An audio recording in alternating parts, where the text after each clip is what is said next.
شروع اللہ کا نام لے کر جو بڑا مہربان نہایت رحم والا ہے۔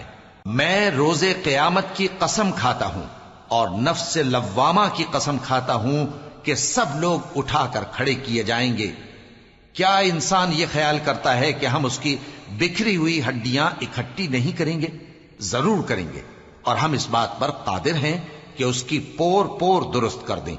مگر انسان چاہتا ہے کہ آئندہ بھی خود سری کرتا چلا جائے، پوچھتا ہے کہ قیامت کا دن کب ہوگا۔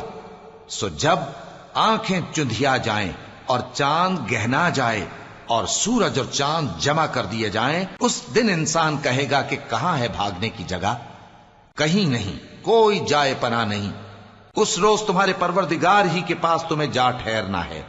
اس دن انسان کو جو عمل اس نے آگے بھیجے اور جو پیچھے چھوڑے ہوں گے سب بتا دیے جائیں گے۔ بلکہ انسان آپ اپنا گواہ ہے، اگرچہ عذر و معذرت کرتا رہے۔ اور اے پیغمبر صلی اللہ علیہ وآلہ وسلم، وحی کے پڑھنے کے لیے اپنی زبان کو تیز تیز حرکت نہ دیا کرو کہ اس کو جلد سیکھ لو۔ اس کا جمع کرنا اور پڑھانا ہمارے ذمے ہے۔ سو جب ہم اسے پڑھا کریں تو تم اس کو سنا کرو اور پھر اسی طرح پڑھا کرو۔ پھر اس کے معانی کا بیان بھی ہمارے ذمے ہے۔ مگر لوگو، تم دنیا کو دوست رکھتے ہو اور آخرت کو چھوڑے دیتے ہو۔ اس روز بعض چہرے رونقدار ہوں گے، اپنے پروردگار کی طرف نظر کیے ہوئے ہوں گے، اور بہت سے چہرے اس دن اداس ہوں گے، خیال کریں گے کہ ان کے ساتھ کمر توڑ معاملہ کیا جائے گا۔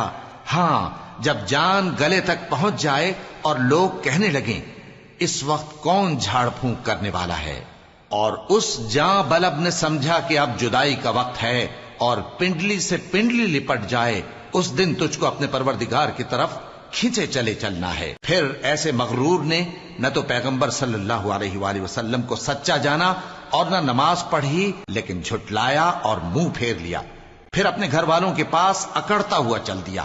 خرابی ہے تیری، خرابی پر خرابی ہے، پھر خرابی ہے تیری، خرابی پر خرابی ہے۔ کیا انسان یہ خیال کرتا ہے کہ اسے یوں ہی چھوڑ دیا جائے گا؟